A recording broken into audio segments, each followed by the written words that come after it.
Hello, everybody. Welcome to Mikestand. We're going to wait, of course, a couple minutes, let people see if we have some more people show up. Anyways, I hope everybody's having a good week thus far. Um,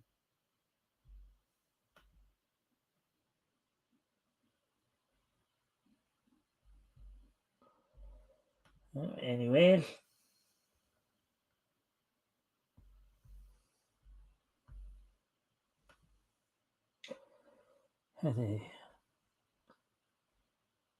walking in a town in a faceless crowd, I need to feel the touch of a friend. In the countryside, I wander far and wide.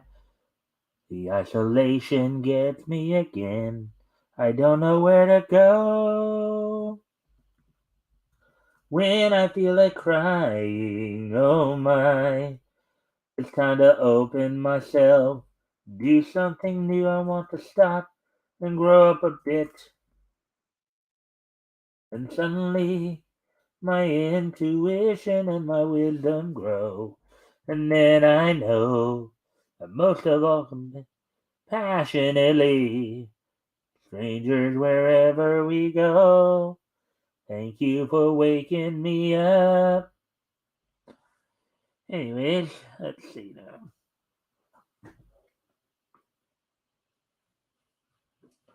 Hi ho, silver away. Do do do do do do do do do do do do do do. Do do do do do do do do do do do do do. Anyways, hmm.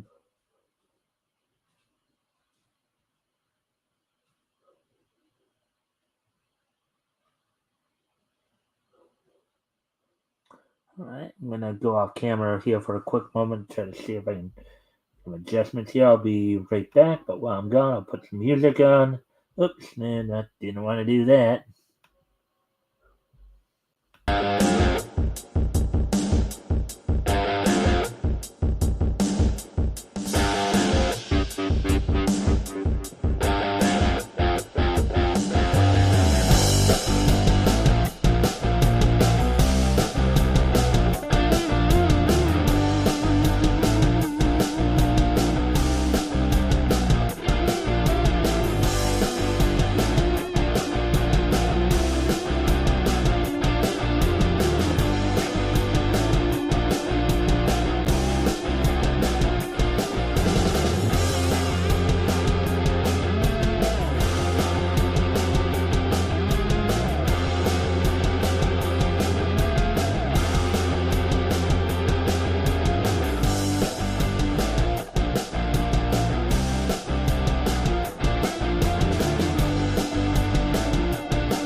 With that, then, let's kind of go over real quick before we.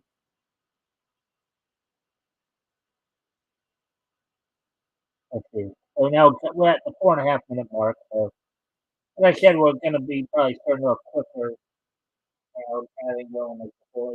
So, maybe we're on tap for tonight, folks. We're going to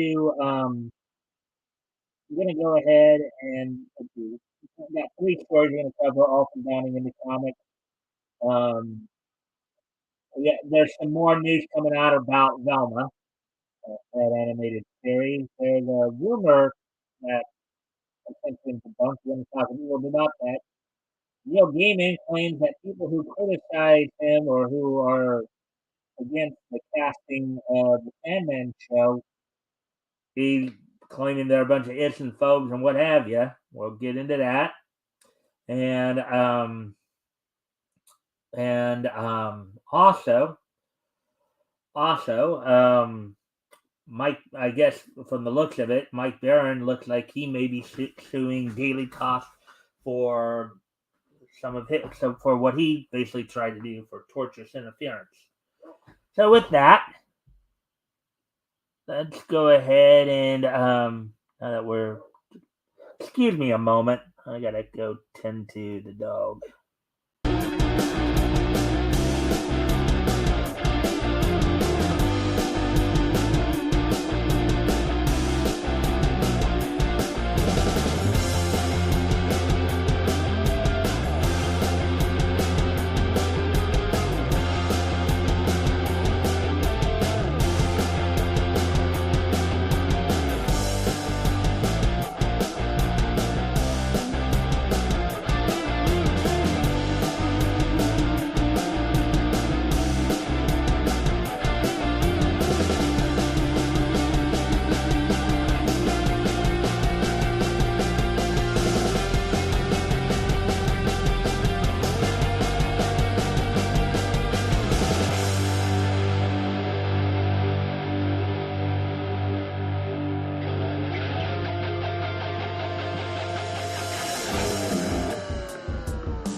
All right. So with that all being said, um, then we go ahead and get started with the articles. Then. Let me just-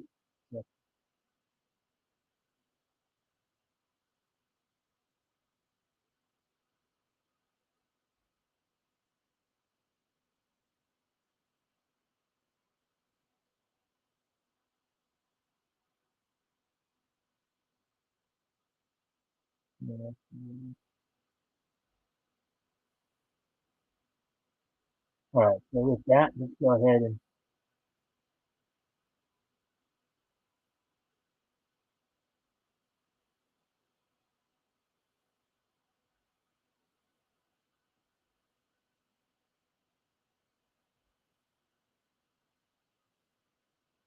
alrighty then. So here we go.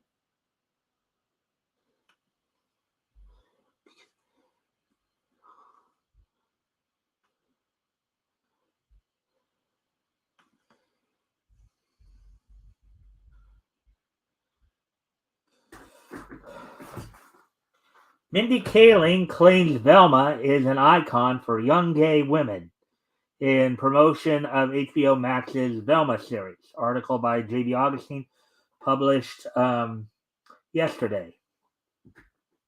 So that was one of the things, and then there are a few other things that came out of this article as well. So we'll get into all that right now. So here we go. That HBO Max's Velma series does not stick to the precedent of the source material when adapting Scooby Doo. When adapting Scooby Doo is cut and dry at this point. However, the animated show star Mindy Kaling and her producers believe they are honoring the old Hanna-Barbera cartoon through the sundry changes they made to everything, to which viewers are saying in a word, jinkies. Yep. Like many people, particularly in my generation, grew up on Scooby Doo. There are a number of the old Scooby, starting with Scooby Doo, Where Are You back in '69, the new Scooby Doo movies in '73, and then of course Scooby and Scrappy, the Scooby Doo show. Scooby and Scrappy Doo. Of course, in between all that, of course, Laugh Olympics back in '77. And the 13 Ghosts of Scooby Doo. So many people within my generation, of course, grew up on many of those titles, and the stuff that's being shown, the stuff that we're being kind of force fed here by Kayleen and her producers is not Scooby Doo. Okay. Of course, I know many people, including Vera Dark, including Yellow Flash, have talked about this indubitably. Even Hero Hey is starting, making, doing some commentary on it. The thing is that it was basically said that initially Mindy tried to cut, Yellow Flash even said this show should just simply be called Mindy. Now according to one of the reports I saw from Vera Dark, apparently Mindy and her producers did actually try to make this show with just them, not use the Scooby-Doo characters. But it's a classic bait and switch here where they're using a beloved franchise, a franchise that is over 50 years old. They're trying to use well-established characters to push their narrative. And people, and especially audiences, are just tanking this thing. Rotten Tomatoes scores is apparently 7%. Actually down to 6% now. The critics are right around 50-55%, but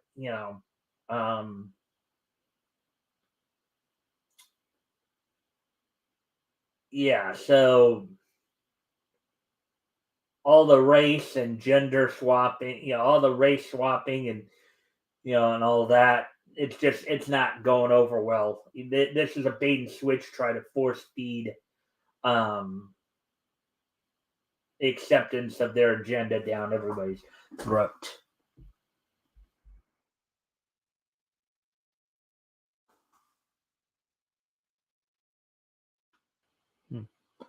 Anyways,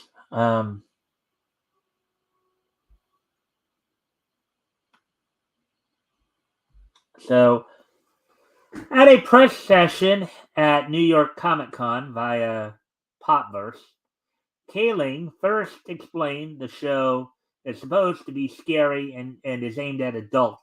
Now, one of the biggest criticisms that's been talked about quite a bit in the coverage of this is that, okay, if it is, if this is supposed to be an adult oriented comedy, right? If this is supposed to be, now, not saying that many people, including Vera Dark, have basically said that, they'd be supportive of a adult oriented, version of Scooby Doo if done right, but this is obviously not done right.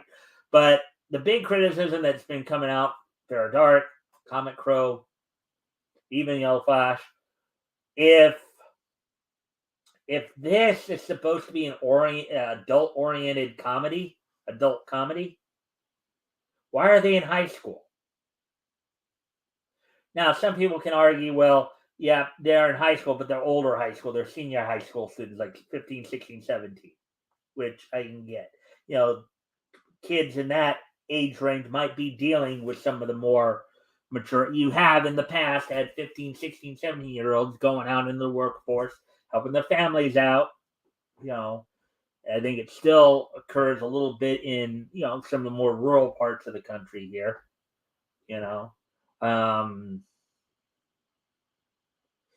but and this is why, it's funny how they talk about the audience scores thinking they're getting, basically Mindy Kaling and her producers are getting flack from both sides. It's not just coming from the right. This just isn't some far right conspiracy where they're just totally no. It's even coming from the left because some of the stuff going on here.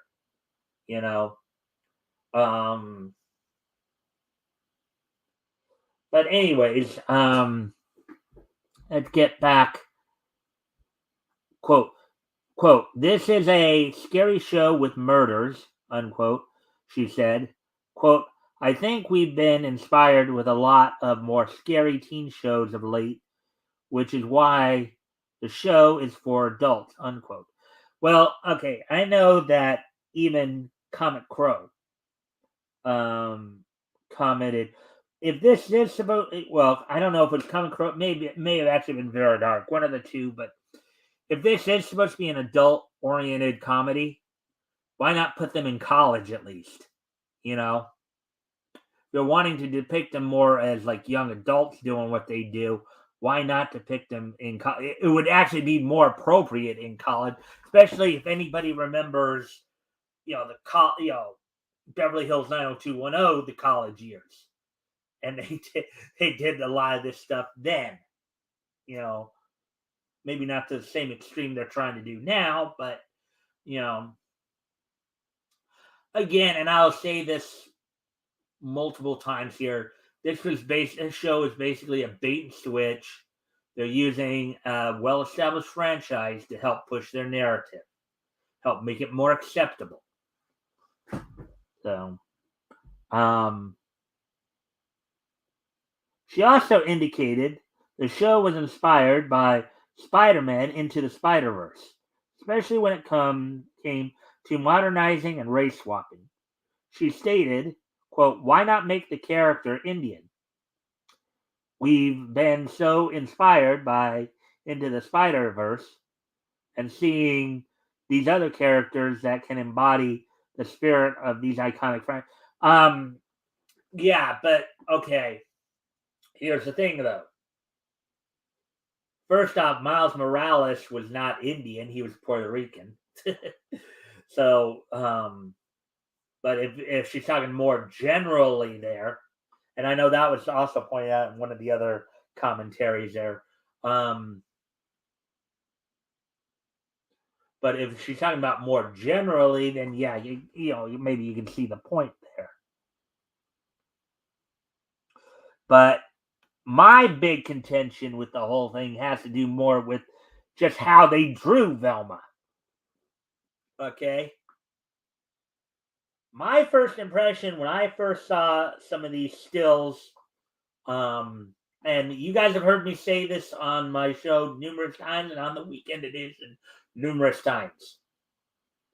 The way they made Velma look here, the way the artist drew her here, she reminds me of one of those chocolate Easter bunnies you get on during Easter. They're basically turning Velma into a chocolate Easter bunny Velma.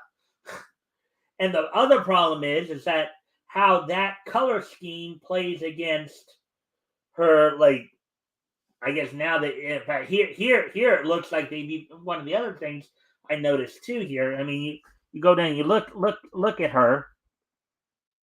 They've even made her hair darker. Her hair was a little bit more auburn in the original series in Scooby Doo, like kind of reddish auburn color. Now they've made it like more brown, an ugly shade of brown. Um, and how it plays against her, how it plays against the skin tone there. I kind of wonder if the artist had some kind of strange fetish between one of the sweetest things in the world and one of the nastiest things in the world, if you get what I'm saying. Okay, I know that Yellow Flash had referred to it on several of his coverage of it as the nastiest thing in the world I'm talking about, or one of the nastiest things in the world. But just how they drew her, it's like, ugh. Who really wants to see that? Okay, who really wants to see that? You know, so let me see if anybody's here yet and if anybody has commented. I guess not.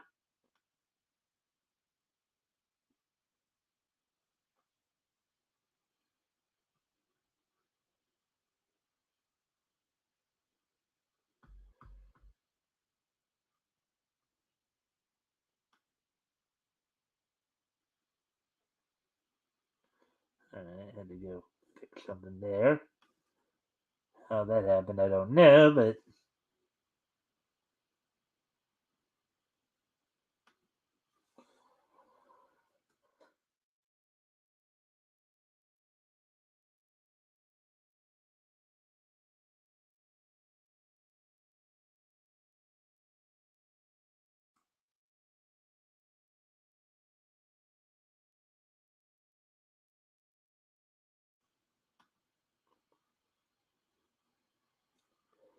Yeah. So, anyways, getting back to this.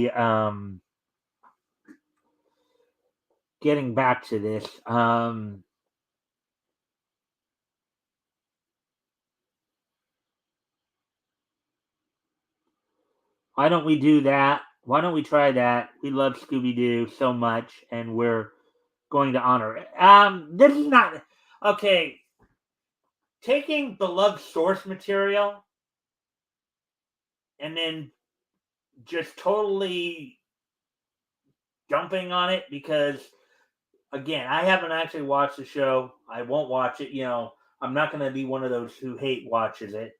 Okay, I'm going to take the word at all the people who said stuff about it. That I mean, it to me, just looking at the stills right there, just looking at some of the stills, I don't know. I don't see how anybody could be wanting to see that. You know, so but then to call this a part of the Scooby Doo franchise, and not even have Scooby in it, or doing just something totally radical with Scooby. um, Dropping a hint there. Supposedly, we'll get to that probably in a bit here. I think it's covered a little later here. Um, I don't know. That's really going to draw in a lot of the classic fans. I think if anything, you're just sticking the middle finger up and says, "No, we're gonna present this like this, and you're gonna watch and like it." But I don't know about anybody else, but somebody tried to pull that with me. I'd tell them where to go stick it. Right? I'm sure there are many of you who'd probably do the same thing. Ah, so anyways, moving on here. Kaling went on to reveal why she decided to make Velma Indian. Quote, I love this opportunity I have now to be able to have representation of modern Indian American teens. Um, well, what this actually is, though, is it's more a case of a self insert. She's gonna whatever she says here. There are some people who say that it's just total garbage. This is a self insert. That's been one of the other big complaints about this too. Is that Velma is a self insert of Mindy, um, and everybody just sees right through it. Even the people, even supposedly the people who might actually think this was a great idea. There are probably people who thought this might have been a great idea, and once it's come to fruition, realized, no, that's so you know I mean, I don't think anybody who grew up, watching Scooby Doo ever thought that you'd hear Velma of all people talking about Freddy's junk, as it were.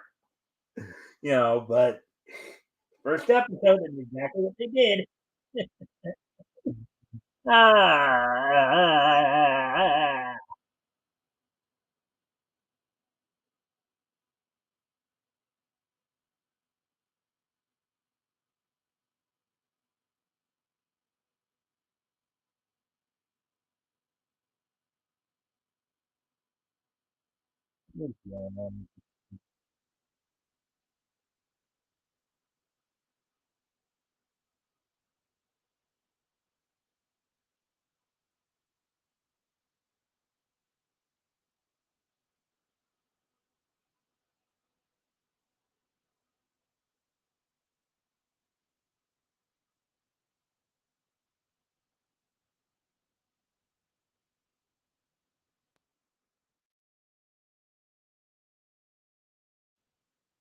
but anyways, getting back to all this here. So she continued, quote, there is not a lot of representation of Indian American girls in 60s, 70s, 80s, and 90s animation. Um, that is, I mean, she does have a point there, particularly in the 60s and 70s, because of course there weren't a lot of back in the 60s and 70s. I don't think there were as many to be fair, I don't think there were a lot of Indian American teens back in the 60s and 70s. Okay, the only Indian character I even okay, the only Indian characters I can think of that Hanna Barbera in of themselves came up with were, of course, Haji from Johnny Quest, came out in the 60s, The Adventures of Johnny Quest, and you know, Shazam, who was a genie that was and you did now and that of course in Shazam you did have more Middle Eastern characters. There you did have what you could argue would be like Indian and Middle Eastern characters there, because that just happened to be part of the world that they were in. But aside from that, yeah, there wasn't a whole lot in the 60s and 70s, and you know, um, you may have had one or I know you had some like guest characters who were Indian and like GI. I do remember like one episode where the Joes were having to meet up with this doctor who happened to be Indian. So and Indian, not Indian American, mind you, Indian, like as in from the country of India. So I mean, she may have a bit of a point there.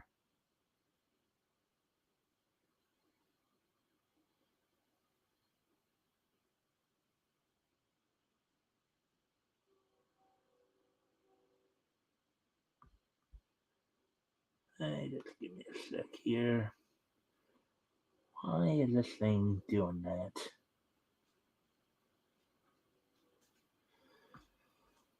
Alrighty then. I don't know why the thing was doing that, but anyways.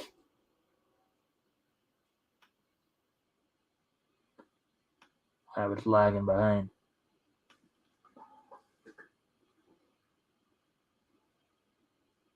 So let's see now. Let me.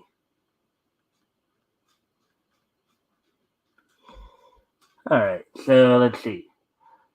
And so, what I loved about the character, she's the closest to what I can see. Smart, A student, thick glasses, that are always falling off, and skeptical. Now, that aspect of Velma is like, when you look back at the traditional, Scooby Doo gang, for lack of a, for the, Freddy was obviously the leader for a reason. He was kind of the, he wore the ascot, and he was kind of the, he was kind of the, he wasn't a jock. He was like more of a preppy kind of guy. He, to draw a comparison, Freddie Jones might have been to Scooby Doo what like Zach Morris was to Saved by the Bell. And then Daphne was kind of the the prom queen kind of a popular girl type, kind of a rich popular girl type. But again, draw a bit of a comparison. She might have been now she wasn't a cheerleader, obviously, but she came kind of from so Daphne was probably Daphne, if you want to draw some comparisons, is probably maybe a cross between um, the Scarlet American Saved by the Bell, of Kelly Kowalski and Lisa Turtle. To draw a more of I guess a closer to modern times comparison there. Um, Velma was probably like because again drawing the comparison to Odell was she was kind of a smart one. She was usually the one who was kind of the brains of the group, as it were. Even in a pup named Scooby Doo, she was depicted as such. Um, and then Shaggy was kind of the Of course, you have to remember too when Scooby Doo was first created, it was back in '69 during the height of the counterculture movement. Where they were turn on, tune in, tune out kind of thing. So you know, um, and from what I have heard before, according to some of the according to some legends, initially when Scooby Doo first came out, only Shaggy. Initially, they were thinking of just having Shaggy being able to actually hear Scooby as if he was talking. Then they decided to make Scooby more really anthropomorphic, to where all everybody could hear him. What? So, Shaggy might, if you want to again draw the comparison to like let's say Saved by the Bell, Shaggy was the Scooby Doo what Screech was the Saved by the Bell. If you want to draw, if you really want to draw some kind of comparison there. But anyways,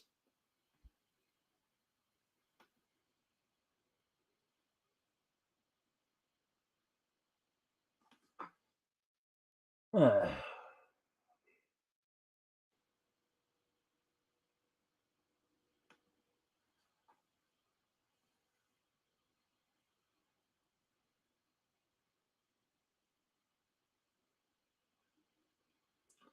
continuing on here, let me just see what time it is. We spent quite a bit of time on this. I'd better hurry along a little bit here. Um, see, where were we? All right. Oh, she has a lot of these amazing qualities. So, as a kid watching the reruns of the original Scooby Doo, I felt like, quote, man, I really identify with this character. Now, okay, if that was just simply the case, if you're identifying with some of the aspects, like she's smart, she's, you know, kind of the brains of the group, that's fine. But now, now what you're doing is you're going from identifying with the character to trying to change the character to fit your who you are, instead of really honoring the so I love that she exists.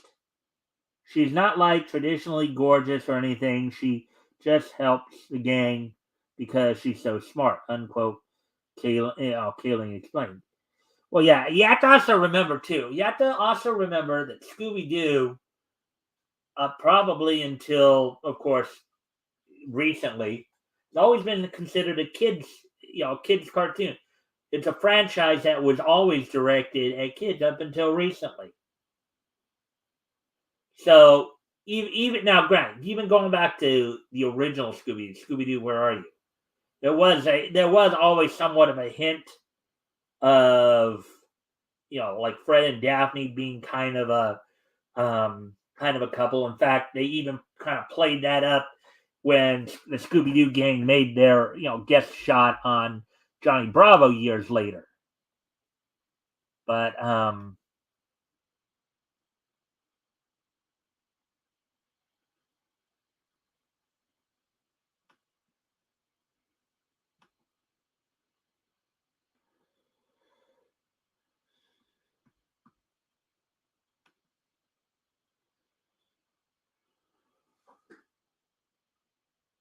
yeah, I really think YouTube being screwed tonight because I've got of course I do have the YouTube screen open on, and apparently the video is not keeping up with my screen. Apparently, it seems to be lagging a bit for some reason. I don't know why. I hope nobody else when they're watching this is not lagging. But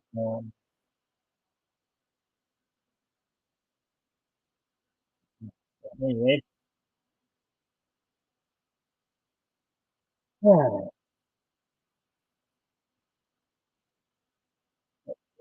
right. Continuing on with the article here. Former showrunner Charlie Grandy confirmed the show was also aimed at adults, revealing at New York. Comic Con. So we always wanted to do it as adult animation. And for me, I loved Scooby-Doo as a kid, but it also scared me.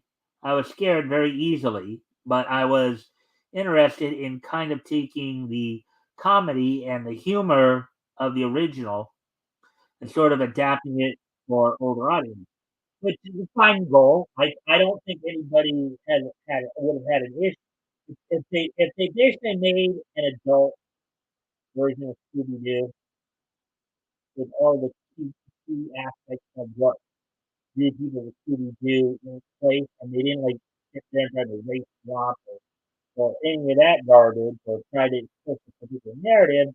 I don't think anybody would have had a problem. If you played up more of the potential romantic situations between like Fred and Daphne, or even Shaggy and Velma, you so, I mean, I think we even saw cases back in the old Scooby Doo where Scooby would there'd be occasional female dog come along and boy dog, but nature called, as it were, you know. So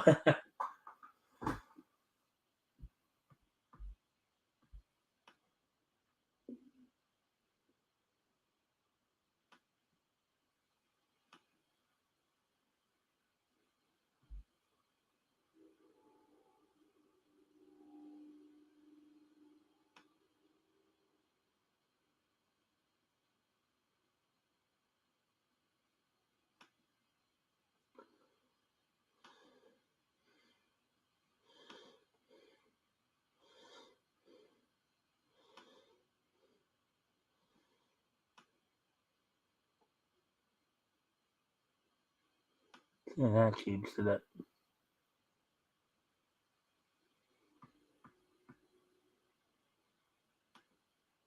Yeah, but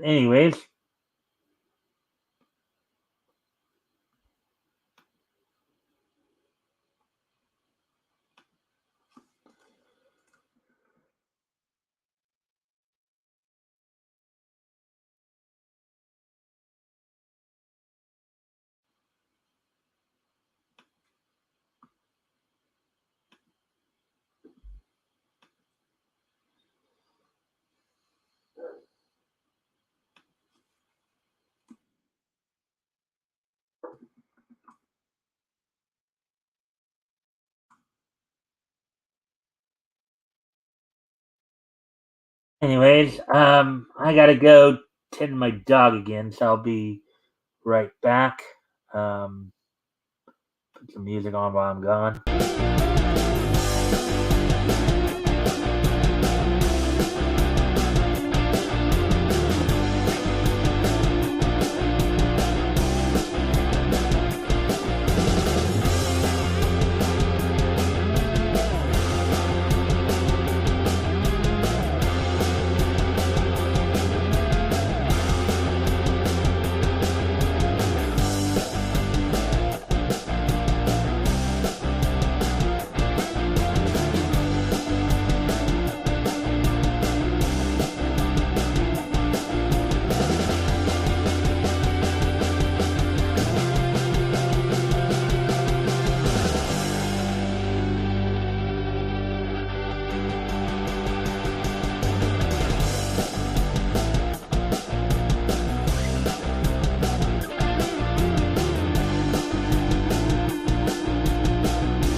Right, I'm back with the dog. Hopefully everybody-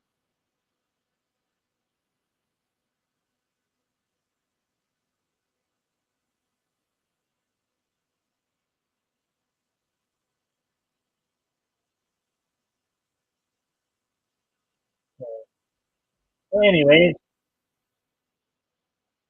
as always, guys, if you guys can like and share the thing, see when you see what's on here, and also, if anything grabs your attention, feel free to comment or ask questions. Um, I'll do my best to answer them. Uh,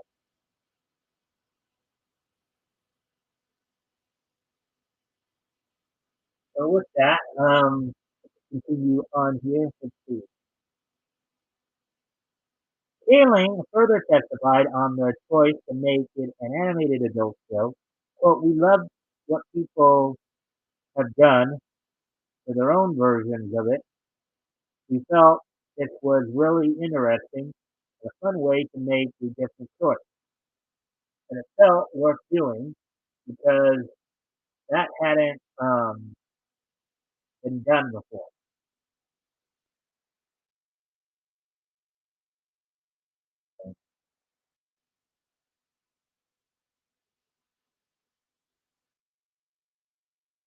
Right? Specifically addressing all of the race swapping done in the show, Grandy said, quote, the whiteness of the characters didn't feel integral to them, except Fred. Fred just felt like a very white person. Kaling added, quote, Fred had to be white. He's the whitest character in the history of television. Yeah, it's kind of funny because here's the thing. Fred was the leader of the gang in throughout the majority of the series. So he was always he was the leader of the gang. He was so I guess what I would postulate here is that what they want to do is they wanted to emasculate Fred for their own purposes. Because they felt that Fred had to be emasculated because he's white. You know,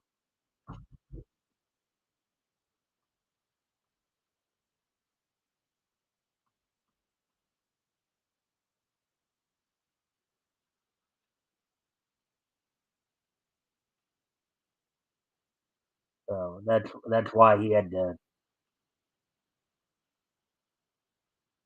They had to mask. That's my general impression. They had to emasculate him. I mean, look. In the first episode, from what I understand, you're already having Velma talk about his tiny, what. So, um, the Grandy appeared to also indicate the race swapping, specifically of Velma, was done to self-insert Kaling as the character. Well, that's obvious. I think everybody's been picking up on that. As reported by UPI, Grandy stated, quote, when Mindy came to me and said she wanted to do it, it was because she connected to her because she was this girl who was the smart one who does all the work and doesn't get any nearly enough credit. Now when I was watching Comic Crow's coverage on this earlier, his video on it earlier, um, he was even saying that, which probably may even give Mindy some credence here on this. You know, nobody, I don't think a lot of people really knew who Mindy Kaling was before all this was going down. Okay, he commented on how um, he knew Mindy Kaling from The Office. She wasn't scripted, and the jokes were not all that funny anyway. So, so now granted, Velma is not, Velma obviously wasn't the star of this. She was a supporting character, just like Fred, just like Daphne, and just like Shaggy, they were all more or less the supporting characters. They weren't they weren't the main character. They were the main characters, but Scooby was the star of the show. Everybody, when they watched Scooby, they were watching for him. You know, kind of some of the comedic aspects of him and Shaggy, and all that. And even later, in some of the later series, like Scooby and Scrappy Doo, Scooby Doo show of your movies there, where it was just Shaggy, Scooby, and Scrappy Doo. So, anyways, let's see. However, he would then claim they didn't decide to race swap character until later on in the production. Quote, it wasn't until we got much farther down the road where it looked like this, um, in bracket show might happen that we really started to talk about how the character should look and should they be South Asian. Um, at the time, we were like, quote, why wouldn't they be in this day and age? Now, mind you, you could have created new characters, and that's again a lot. Part of the reason why they decided to use Scooby Doo is because they actually did try using original characters, and it just didn't work, didn't get over. So they were figuring they'd try to pull a bait and switch, and the bait and switch just failed epically, as some people might put it. So,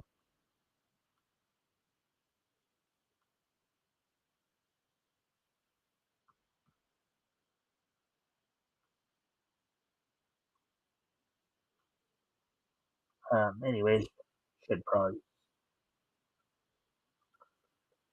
Kaling also indicated the reason they are describing the show as aimed at adults is due to the situations they put the teenage characters in. Quote, it's really just the situation that they're in because it's geared toward adults. We can be more like teens who are 15, 16, 17. What are those sorts of urges which you couldn't have in the show that was for younger kids? Now that aspect, I kind of get their point, you know, but you're also gonna. But this is where some of the other aspects of the uproar is that, but you're still depicting minors. Now we'll leave that whole argument for another time because you know, um, you know, we don't need to get into the whole legality versus morality debate on all that. But we can leave that for another time. Anyways, to that end, Kayleen claimed that Velma is an icon for gay women. Uh, no, she's not.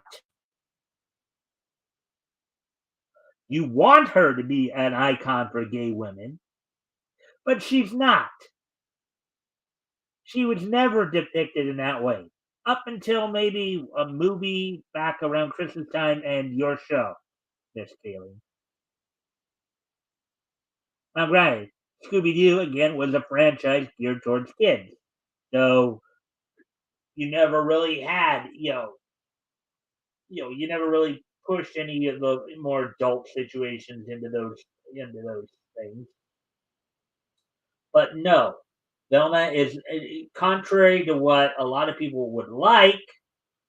Velma is not a gay icon. You may want her to be a gay icon, but she is not a gay icon. Let's see. In brackets, Velma's self discovery is a really big part of the series. Don't you mean Mindy's self discovery? We don't want to ignore that she's an icon for young gay women. She's not an icon for young gay women.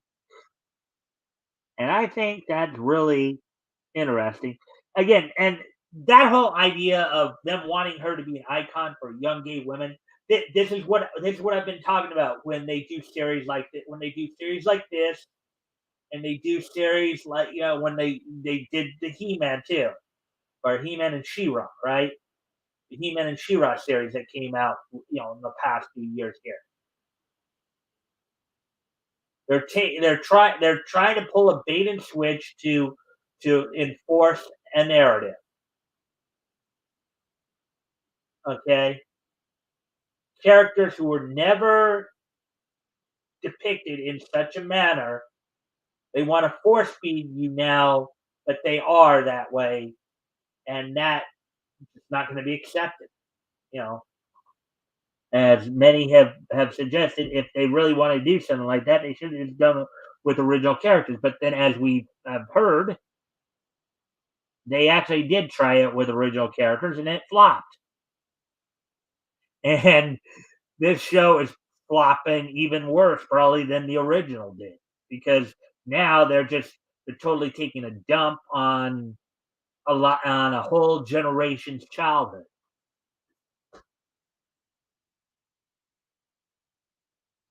And I think that's really interesting. Okay. Her figuring it out is a big part of the show and why it's really fun to do. Yeah, it's also why you're probably that's probably why you're the only ones watching it. I don't think anybody else really feels that way about it. I really don't. Um anyways,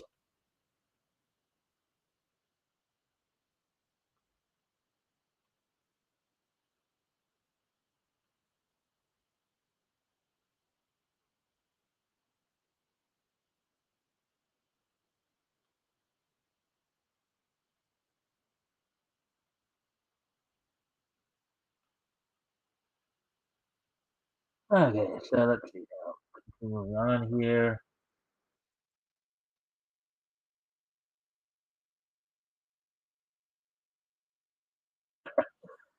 Oh, yeah.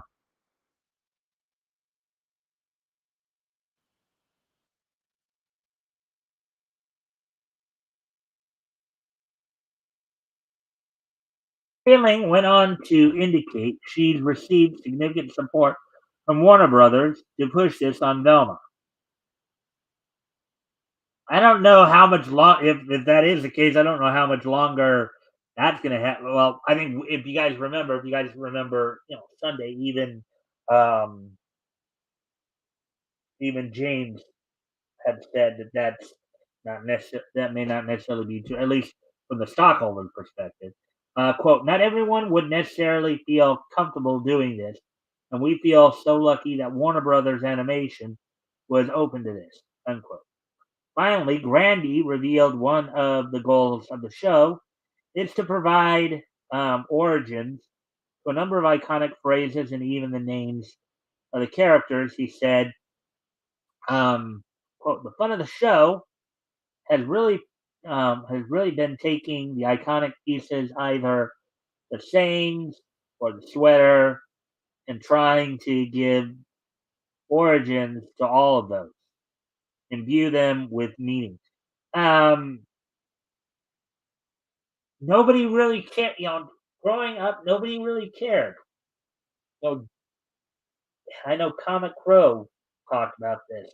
Nobody really cared. No, Velma, it was her thing just to say Jinky. You know, that's just you know that's just something she just said. There was no huge big story behind it. You know, he explained, "Quote: Why does Velma say Jinkies? That's a big thing we wanted to lean into. Same with all the characters. We call him Norville in our series. Well, when does he become Shaggy?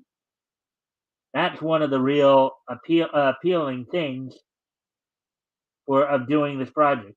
Now, as I pointed out early in one, in on Common Crow's video about this too. Um,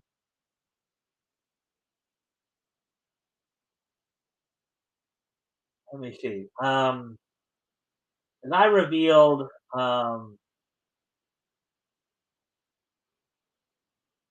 I revealed about it. One of the points I pointed out was, well, Shaggy was called Shaggy, I believe, because of the scruff under his chin. I mean, for those of you who grew up on the cartoon, you know that Shaggy always had a little stubble there. You know, even in the live action, with Matthew Dillard portrayed Shaggy. It wasn't revealed until more recent times that his real person was. But I think a lot of what played into him being called Shaggy was the fact that he had a little scruff under his chin there. So, but this is it's kind of like what DC's been doing with a lot of the franchise characters, in which they just sit there and just you know try to impose their narrative on classic characters, and a lot of people just aren't having it. So, uh,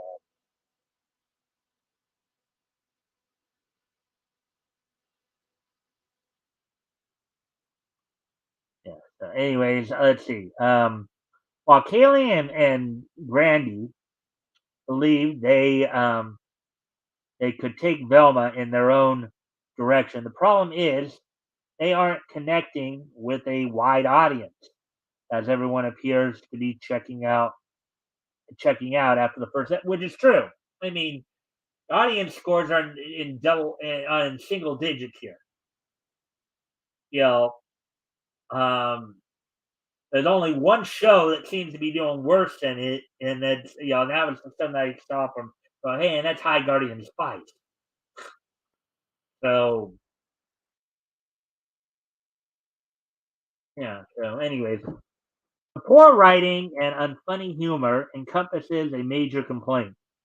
As one Twitter user put it with context, quote, I'm halfway through the second episode of Velma, hashtag Velma, and I'm honestly not able to push on.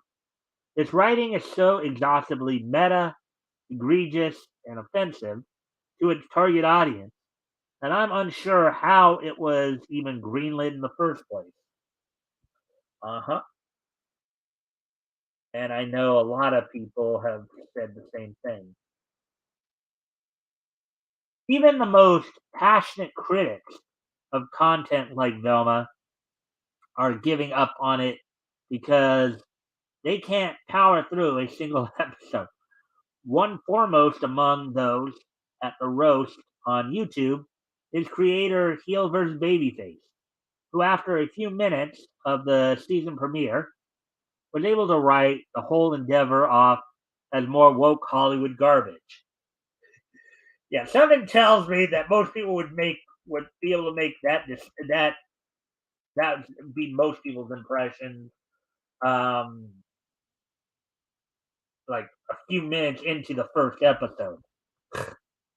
So, um, so with that, there we go. So we're done with that article. Had a lot to say on that. Let me just get ready to. It looks like they moved us all the way up to our next story already.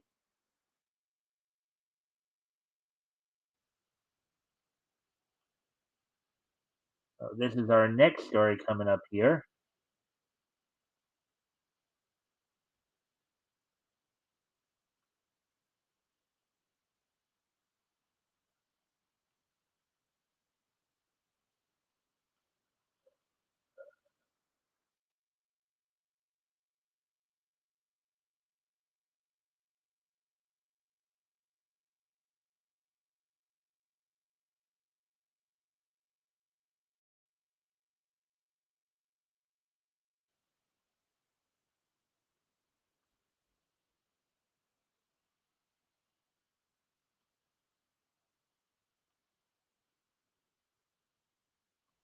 Oh, we'll come back. Hopefully, is it okay? So now it looks like it maybe not lagging anymore. So let's go ahead and continue on with the next article here. All right, so Neil Gaiman calls critics of casting for Netflix's The Sandman series racist, sexist, homophobes, and anti-vaxxers. Now, I don't know what being against a vaccine or having criticisms about the vaccine has anything to do with being critical of a Netflix series or a TV series in general, but I guess to each his own. Article by J.B. Augustine published earlier today. So let's go ahead and take a look at this. So, writer and creator of The Sandman, Neil Gaiman, has been um, ardent in defending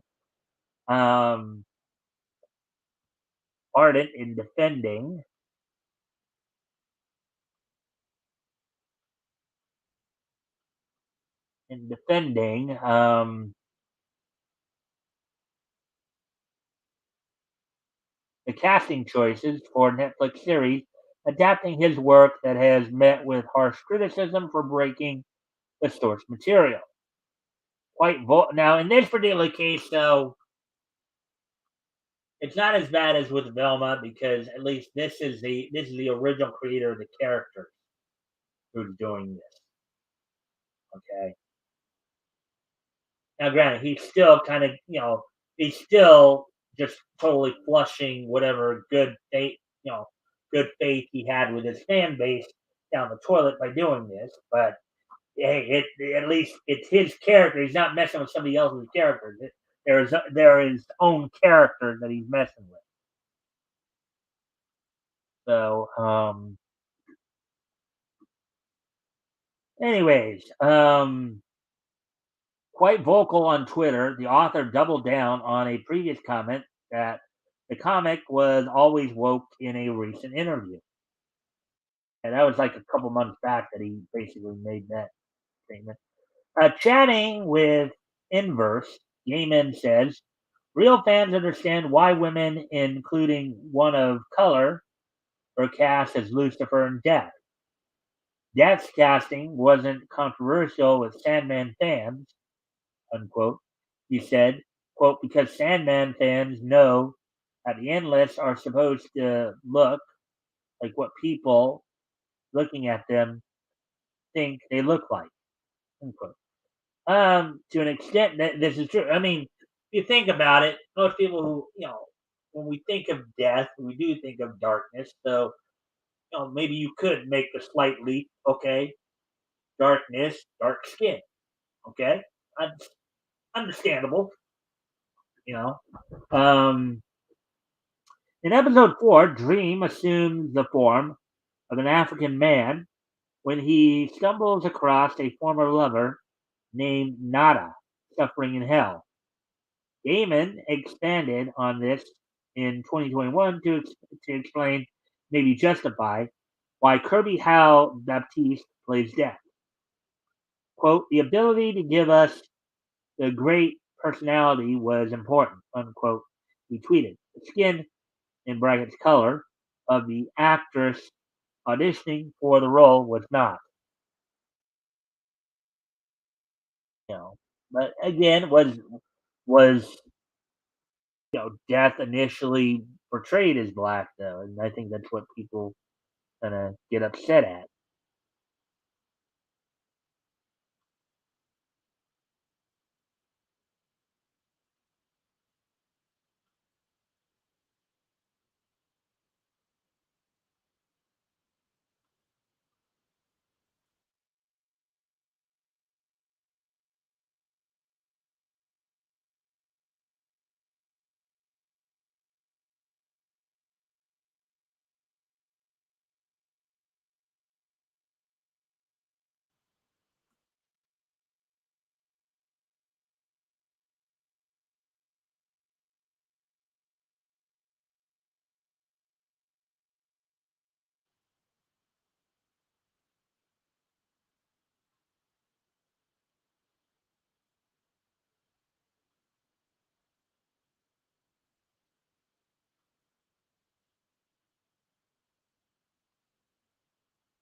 All right. So, anyways,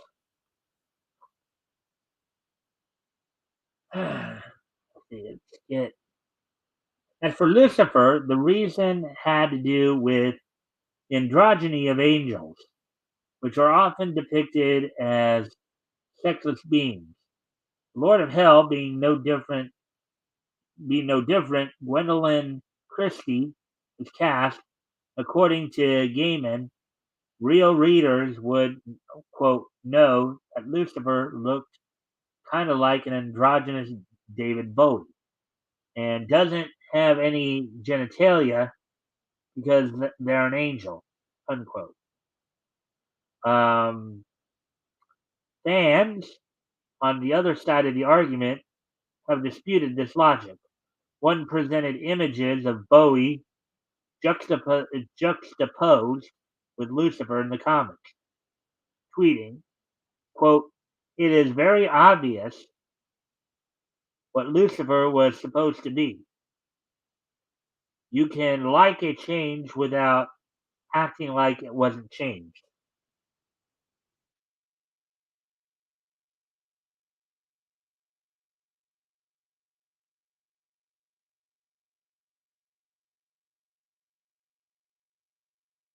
Heyman quickly responded to point out the obvious, that Bowie is deceased. Quote, "Dude, this is going to hurt, but David Bowie's dead. We knew he wasn't available to play Lucifer any longer. That's why we cast Gwendolyn Christie," unquote, Heyman answered. Now he's sounding a little snarky, isn't he?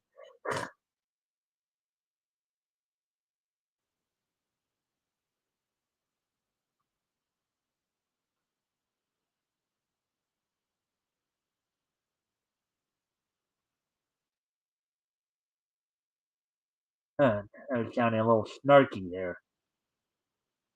Anyways, Gaiman also addressed complaints that some fans wanted Tom Ellis to reprise his role as Lucifer. Quote, "Other grumpy people tended to be Tom Ellis fans who were like, in smaller quotes, 'I love Tom Ellis. Lucifer is based on him. Why didn't you cast him?' And honestly, he's not. Um, quote, 'He's a lovable rogue,' unquote," Gaiman elaborated.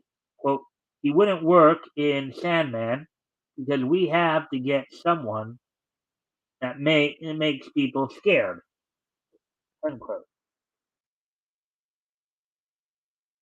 Far from the only gender swapped character, he conversely explained in his inverse interview the casting of Jenna Coleman as an alternate for Constantine um, was an quote unquote economical decision, not a woke one.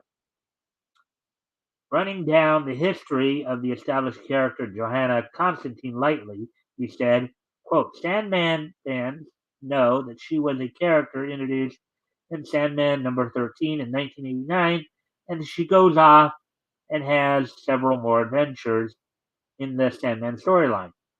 So it was much more economical for us to get her and have Jenna play her."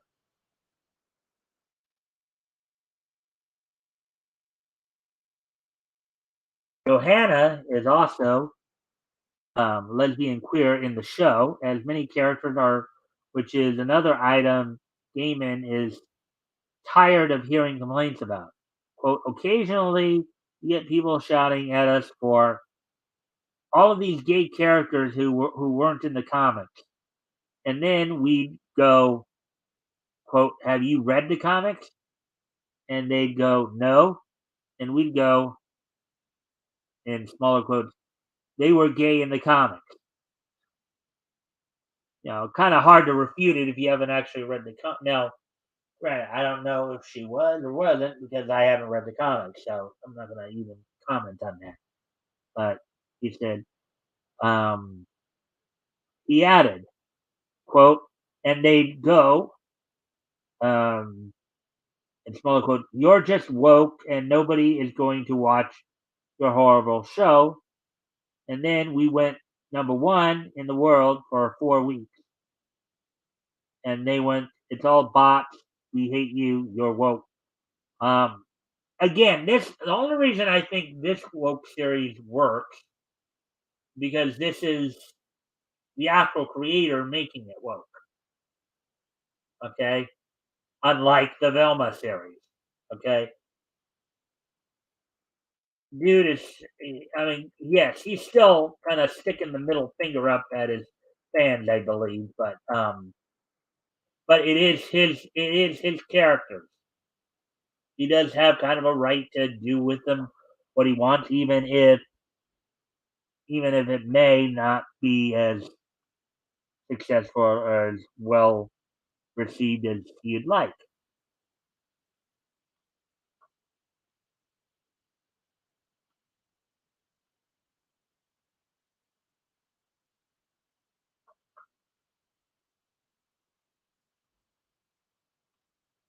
So anyways, and if you guys, if anything again catches your attention, feel free to comment or ask questions. I'll try to answer the questions as best I can. Anyway, season two, possibly drawing inspiration from the queer heavy volumes, quote unquote, seasons of Mist and A Game of You, has a high probability of leaning further into the LGBT themes, which might be Gaiman's gambit. He doesn't take his detractors seriously and writes them off as right wing crackpots. Quote, it's a weird silliness, unquote, he said, assuming their various prejudices as he continued. Well, I guess we'll just have to wait and see. Well, I guess we'll just have to wait and see, see if he still, or if he still, if he still maintains enough of the fan base to stay up top, or if it does fall off because of it. It is going to be a gambit, you know. Quote: These complainers don't like gay people, and they don't like black people, and they don't like women. Here we go. Gaiman added, quote, and if you look at their profiles, they don't like vaccines, they don't like Democrats, they're not big on voting. I don't think that's true because I know, Brent, I'm not a hater, but and I do vote, and I voted, and I think I can count on one hand the number of times that I actually didn't vote. But it wasn't because I didn't want to; it's because I just couldn't get to the voting for whatever reason. But anyways, he might find out otherwise if viewers vote with their remotes, and the Sandman season two has less success than the first. And point I just made there. That's the exact point I made. What do you make of Gaiman's comments? I think it's a very stupid thing for him to do because he's basically telling fans that if they don't like what he has to say about it, they go bleep themselves. But you know, um, it's I think the way Gaiman is playing it here very similar to Kelly Sue DeConnick, right? I don't know if you guys remember her. She was the comic artist who essentially told her comic fan, well, if you don't like what I'm doing, then don't buy it. And that's exactly what happened. And Gaiman's taking the same attitude here. Hey, if you don't like it, don't buy it. He's taking it a step further by getting into the whole, oh, you're a racist, you're an ist, you're a phobe, this, that, and the next thing. But no, that might just prove to be his downfall, the downfall of the series, as it were, because people might just say, well, okay, you don't want us to watch, fine, we won't watch. You know,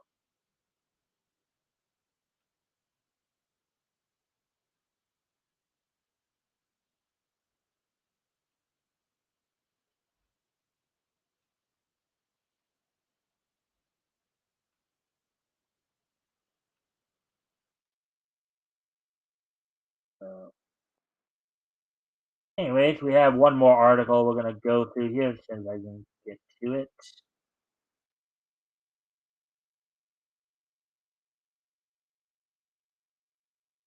Oh, yeah, here we go. This one right here.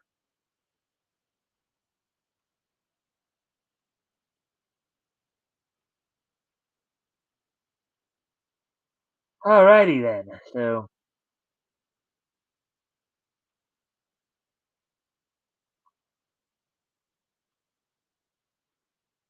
I'm hoping we can still wrap this up by an hour and a half or just under an hour and a half, but I'll see.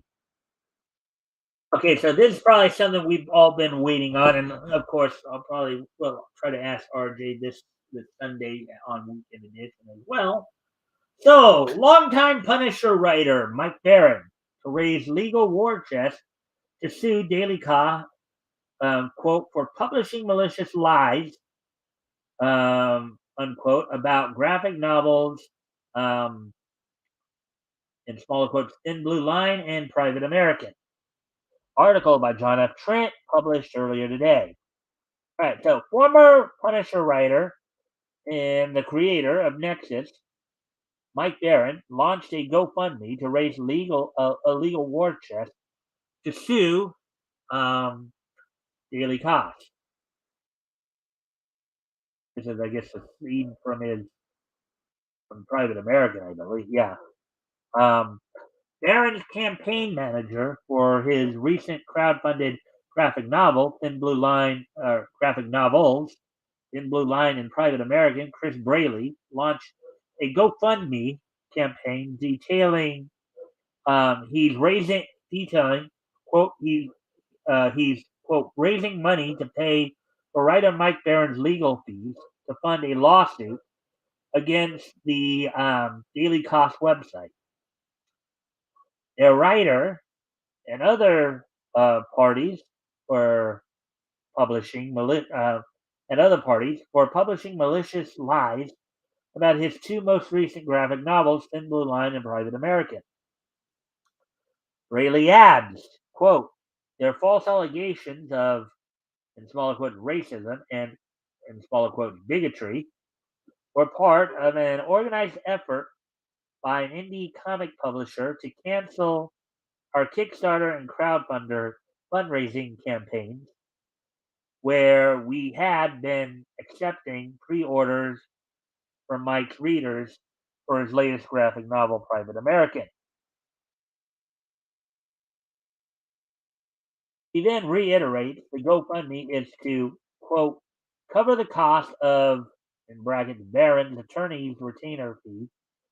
In an email to Bounding into Comics, Barron stated, quote, we're all in. We're going after daily costs, unquote, led by the FBI.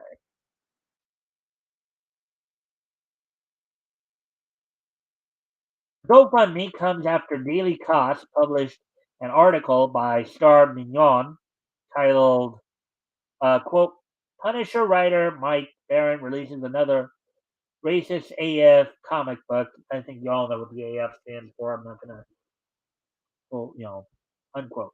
Within the article, Mignon um, writes about the unpublished Private American book, unquote. Iraqis, Afghans, Chinese, Mexican, and Lebanese, in smaller quotes. These are just a few of the racial and national groups that Punisher writer Mike Barron has demonized in his latest diatribe of racist propaganda and stochastic terrorism disguised as a funny book. Well, first off, I don't think it's meant to be a funny book. Okay, these are graphic novels. It is supposed to be so I think there is for that. The article would continue to demonize Barron as well as his campaign manager, Chris Braley, ultimately concluded by encouraging readers to have the book removed from crowdfunding platform Kickstarter. Starr concluded, quote, "We urge anyone who is as offended by this domestic terrorist handbook for bubblegum brains to contact support at Kickstarter command. Tell them, quote, hate has no place anywhere, let alone their platform. We're decent people, where decent people go to bring their hopes and dreams to life to make the world a better place."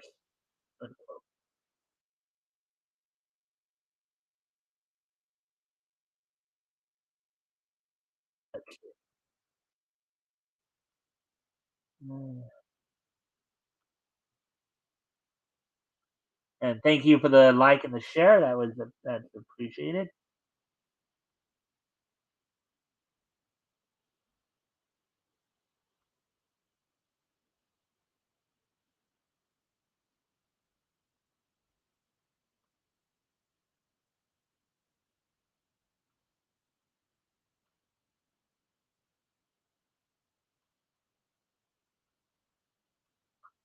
Okay, as previously reported, Kickstarter removed the campaign despite previously approving the project before the crowdfunding campaign launched. Braley, who is also the editor in chief of Bleeding Fool, okay, detailed that following the publication of the Daily Cost article, Kickstarter, quote, triggered another look at the campaign project due to reports from their users, unquote. He went on to state, quote, and while it was a project that they had previously approved, they decided to immediately suspend the campaign indefinitely without contacting us for context or response, and locking the team out of being able to communicate directly to the supporters of the book and refunding all the thousands of dollars that backers had committed to the project.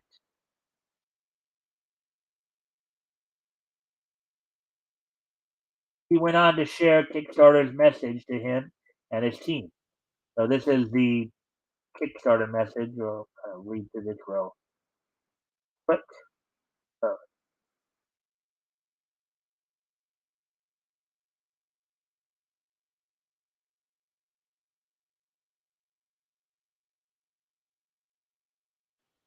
all right. So this he wrote it out and then he just put it up there. So this is basically what they were saying here. This is a message from Kickstarter's trust and safety team. We're writing to let you know the recent activity on your project triggered a review. Our team monitors projects throughout their funding periods to protect Kickstarter community. We also review reports that we receive from members of our community. Projects are suspended only when we find strong evidence that they are violating the letter or spirit of Kickstarter's rules. A thorough review of your project uncovered one or more of the following violations: inappropriate content, including but not limited to explicit or pornographic material, hateful or offensive content that fails to meet Kickstarter's spirit of inclusivity by promoting discrimination, bigotry, or intolerance towards marginalized groups. As a result, your project has been suspended. This means that all funding has been stopped and backers will not be charged for their pledges. Once a project is suspended, it cannot resume funding. No further action is required on your part. We can't comment on this suspension beyond what is stated in this message. Yeah, it's kind of a cowardly way to act, isn't it?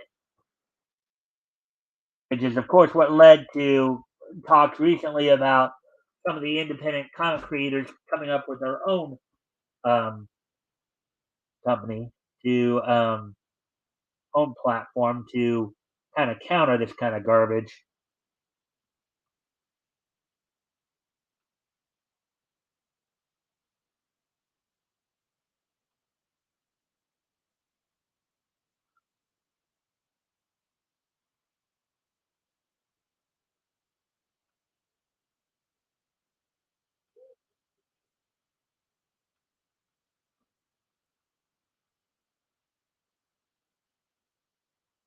Braley previously indicated via Bleeding Fool that he believes writer Star Mignon and comic book publisher Gabrielle Discordia engaged in torturous interference and, quote, seemingly coordinated with Daily Kos and Kickstarter to mass report our campaign in order to shut down our funding stream for our own publishing ventures using false flagging, misinformation, and lies, mob tactics, unquote.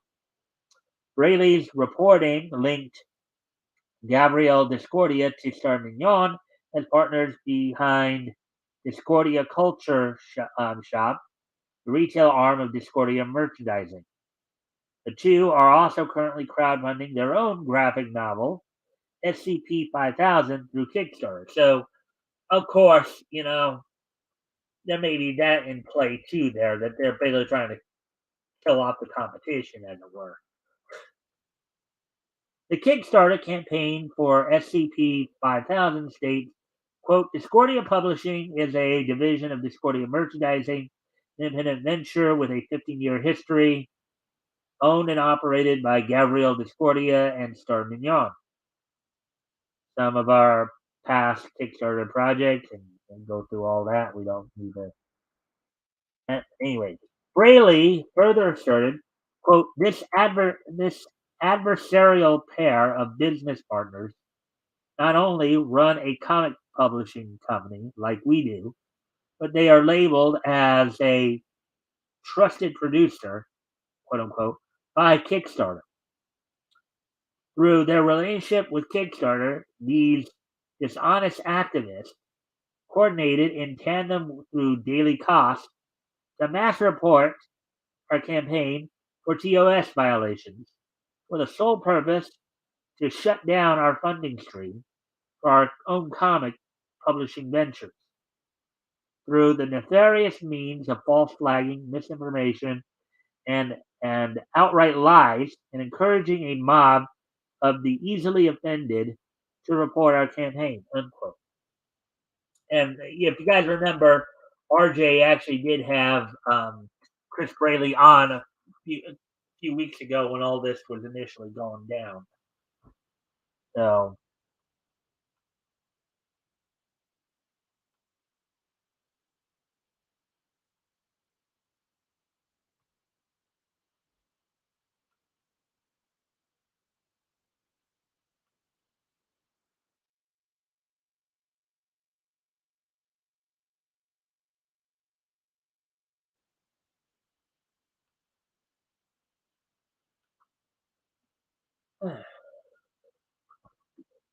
he continued, quote, there's a term for this, torturous interference, unquote. He then provided a definition, quote, the act of intentionally interfering with someone's business. This may be by directly interfering with a business deal or by interfering with the day-to-day operations or even by spreading false claims about the business, unquote. Um, let's see the time. So yeah, we're gonna go a little past an hour and a half, I guess, today. Huh. GoFundMe has currently raised $2,885 of a $5,000 goal. So they've already gone past the halfway mark. They're just be a matter of time before they hit the 60% mark right there, 3/5 mark. What do you think? What do you make of Mike Barron's raising a legal war chest to sue? I think go for it. It's kind of garbage. It's got to stop. Just make sure, of course, that you get competent legal counsel there, my friend. So yeah. So anyways, we're gonna go ahead and go right into the wrestling wrap up here. Um,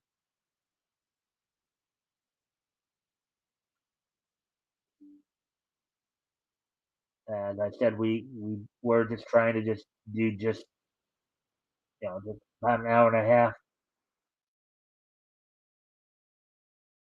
or just under an hour and a half. Of course, even doing these three articles, we went a little over. But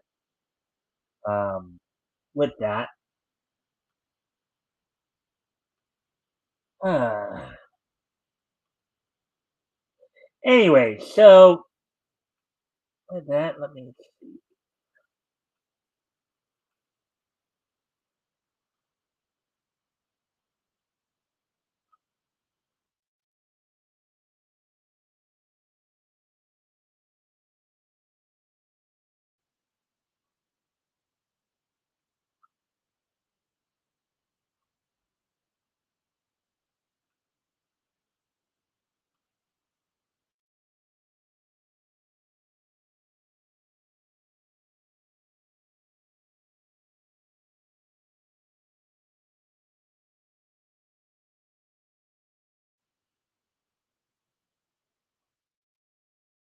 So as the WWE does continue to prepare for Royal Rumble, um, you know, some other news came out, where Vince McMahon is continuing to try to seek to take control. Um, so there's also still talk of The Rock possibly being at WrestleMania. Um, let's see.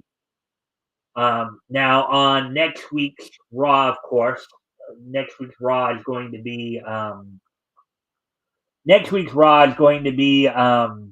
the 30th. The show they're deciding to have as a 30th anniversary show for Raw, even though it was technically back on the 11th,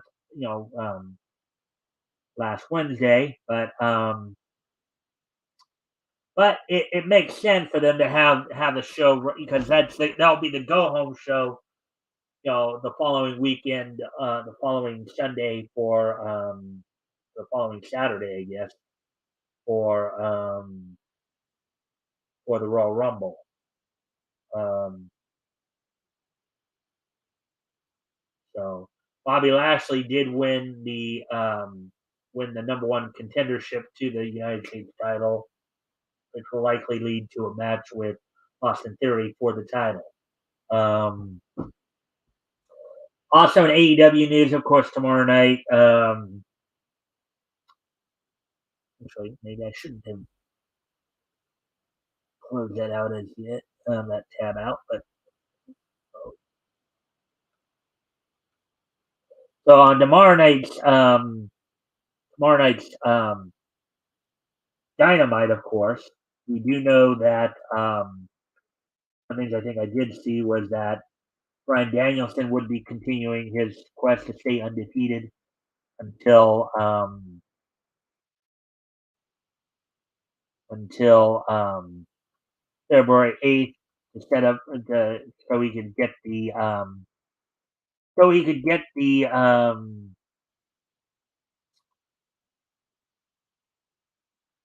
so he could get the and I'm trying to think of this um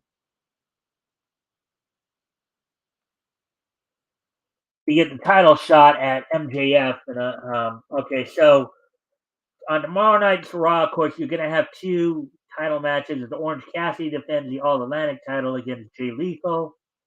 Darby Allin defends the TNT title against Kushida, who recently also made his return to Impact at this past Friday's Hard to Kill pay per view. Bryan Danielson will be taking on former Ring of Honor World Champion Bandito to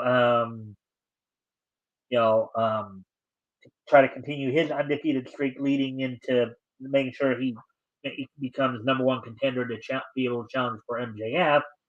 In a battle of faces, you'll have Tony Storm taking on Willow Nightingale. The Young Bucks will be taking on um, Top Flight, and Jake Hager looks to slap the face off of his face of Ricky Starks. Don't know if you guys caught that one, but anyways, so that's all I got for the wrestling wrap up right now. So with that, why don't we go ahead and with today being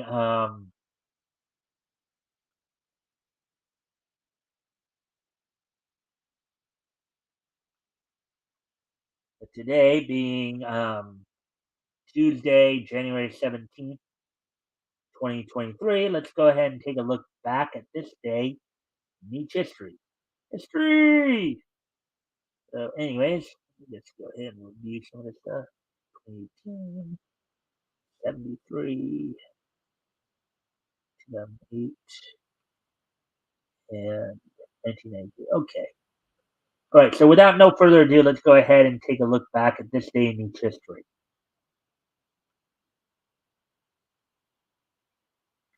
Well, first off, I'm going to head back to 50 years ago today, as on this date, 50 years ago today, um, on this date, 50 years ago today, um,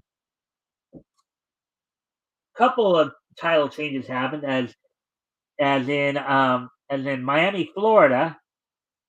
Tim Woods and Big Bad John would defeat Bobby Shane and Chris Markoff for the NWA Florida Tag Team Championship in Miami. Also happening on that day, Ed Francis would defeat the Sheik, the NWA Hawaii Heavyweight Champion in Honolulu, Hawaii. So two ends of the coast there in Florida.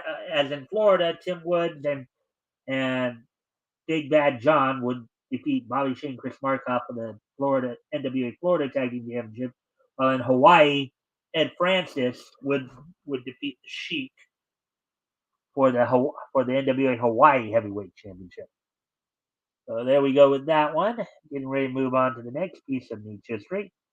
As on this date in 1993, 30 years ago today, as I get to it, Nippon Animations, Nippon Animations, Little Women 2, Joe's Boys, based on the Louisa May Alcott Little Men, Little Men adaptation. Um, so on this date, back in 1993, Little Women 2, Joe's Boys, um, would premiere on Fuji TV, Nippon Animation producing it. So on this date, back in 1993, 30 years ago today, Nippon Animations, um,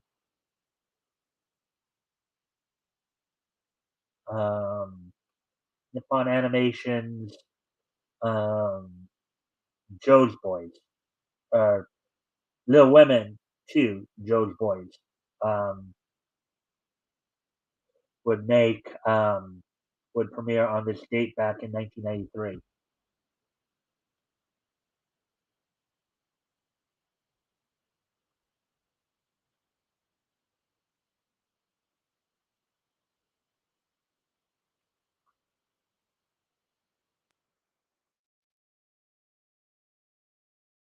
All right. So, anyways, moving on to the next piece of niche history here, as soon as I can find it.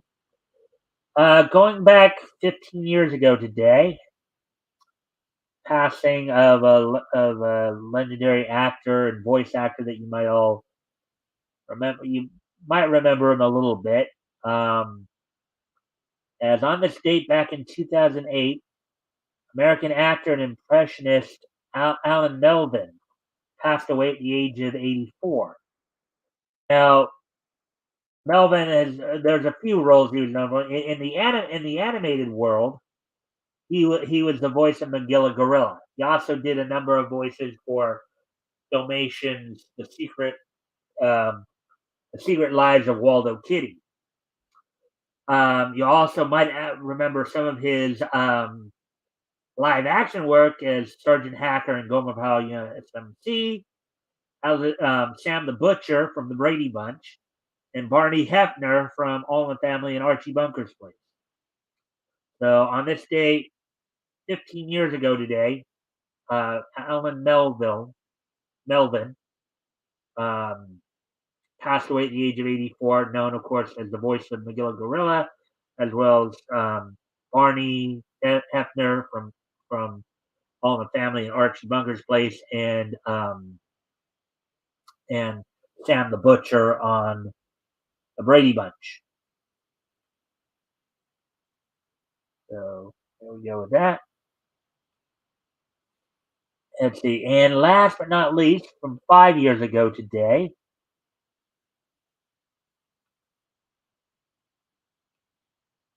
on this date 5 years ago today, um, the first issue of Ice Cream Man went on sale on this date from Image Comics. On this date 5 years ago today, it sold for $3.99 with 36 pages. This series is still currently ongoing. So on this date in 2018, 5 years ago today, the first issue of Ice Cream Man went on sale on this date 5 years ago today. Series that is still actually running. So with that, guys, I thank you all for being here tonight.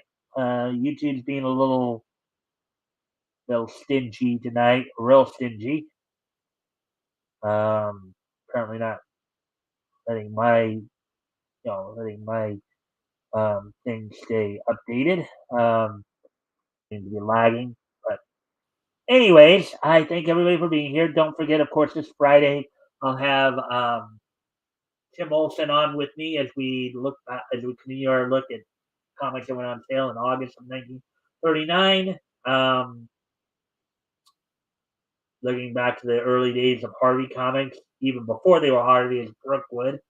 We'll be looking at Speed Comics #1, and also don't forget to come back tomorrow night and check out more niche news and history and all that. Until then, bye.